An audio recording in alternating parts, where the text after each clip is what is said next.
विगत 24 घंटे के विशेष अभियान में पूर्णिया पुलिस और एसटीएफ ने 1 लाख का इनामी अपराधी मधेपुरा ग्वालपारा का निवासी राजा यादव की गिरफ्तारी किया है। इस पर कुल 13 संज्ञेय अपराध दर्ज है। यह पूर्व में भी 7 मामले में जेल जा चुका है। दूसरा अपराधी पूर्णिया मुफस्सिल थाना कांड संख्या 569/23 के प्राथमिक अभियुक्त मंटा यादव गिरफ्तार हुआ है। मंटा यादव पर 25,000 रुपये का इनाम घोषित था।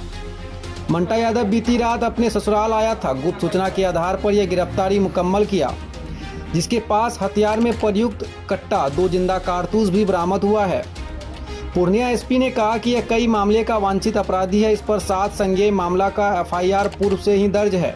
यह अपराधी सहरसा, मधेपुरा और पूर्णिया में एक्टिव था।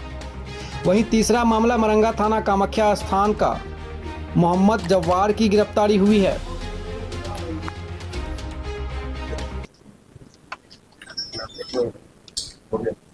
जी सर, क्या कल से लेकर आज सुबह तक के में विशेष अभियान चलाया जा रहा था, जिसमें जिला पुलिस बल और एसटीएफ के द्वारा विभिन्न जगहों पर रेड छापामारी की जा रही थी।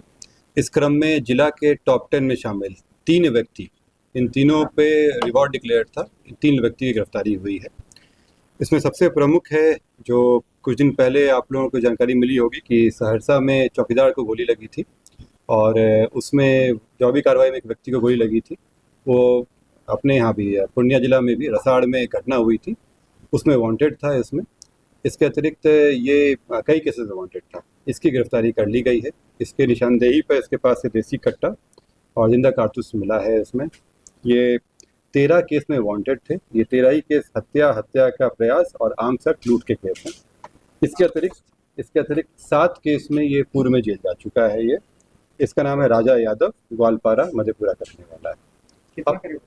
इस पे 1 लाख का रिवॉर्ड था पुलिस मुख्यालय के द्वारा। जो आप लोगों को इसमें अपने यहाँ जो रसाड़ में हुआ था 2023 में, जिसमें लूट के क्रम में गोली मार दिया गया था, उस केस में ये मुख्य अभियुक्त में से था। ये इसके अतिरिक्त हाल फिलहाल में भी कई घटनाएं किया था, जैसे मैंने आपको बताया सहरसा वाले भी घटना हुई थी।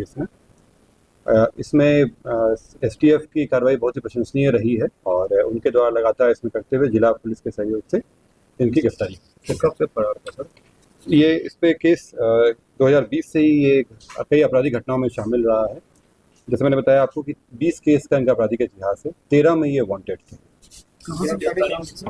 ये रुपौली थाना से गिरफ्तारी। दूसरा मामला है जिसमें एक मंटा यादव है। ये भी जिला के टॉप 10 में शामिल थे। 25,000 का इन पे इनाम घोषित था। ये पूर्व में भी कई हत्या केस में रहे हैं और ये अपने एक और हत्या केस में ही वांटेड थे। इसमें इनकी गिरफ्तारी हुई है और इनकी निशानदेही पर जो हत्या में इस्तेमाल किया हुआ देसी कट्टा था, कारतूस था, वो बरामद किया गया है। ये अपने घर के पास ज़मीन में रखे हुए थे। ये 2003 से ही अपराध के क्षेत्र में एक्टिव थे और हत्या और डकैती के कई केसेस इनके ऊपर हैं। इनकी गिरफ्तारी हो गई है। इन पे टोटल 7 केस है। मर्डर का इन पे 3 केस है। 25,000 का इनाम है। मर्डर का 3 केस है इनके। मंटा यादव, पिता स्वर्गीय गोविंद यादव, ये हत्या केस में थी 2023 का मुफस्सिल। इनकी गिरफ्तारी श्रीनगर से हुई। भाई के हत्या उसी में वांटेड था। और तीसरा मामला है जो कामाख्या स्थान में कुछ दिन पहले एक घटना हुई थी, जिसमें लूटने का काम चल रहा था और भागने में एक व्यक्ति को गोली मारी गई थी, जिनकी उसमें मृत्यु हो गई थी। उसमें एक व्यक्ति बचे हुए थे, मोहम्मद जब्बार करके। ये पूर्व में भी कई तरह के चोरी और लूट के केस में रह चुके हैं। आमतक में भी जेल जा चुके हैं। इनकी भी गिरफ्तारी हो गई है। ये भी टॉप 10 में शामिल थे। इन पर 25,000 का रिवॉर्ड घोषित था। ये 3 गिरफ्तार।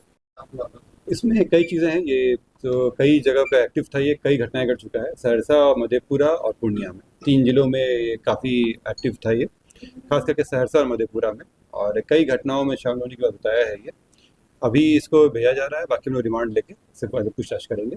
आपको ये जानकारी देते हैं कि जो चौकीदार वाले में जो गोली चली थी, उसमें इसको भी गोली लगी थी। कान के पास में गोली लगी है इसको, और ये कहीं इलाज कराया था। उसके लिए जानकारी इकट्ठा कर रहे हैं। हाँ, क्या हुआ? 2023 की बात है। मंटा यादव का जो हत्या केस है वो 2023 का है, जून में। मंटा यादव की गिरफ्तारी श्रीनगर एरिया से। चौकीदार का क्या नाम? ये महापुरा का नाम।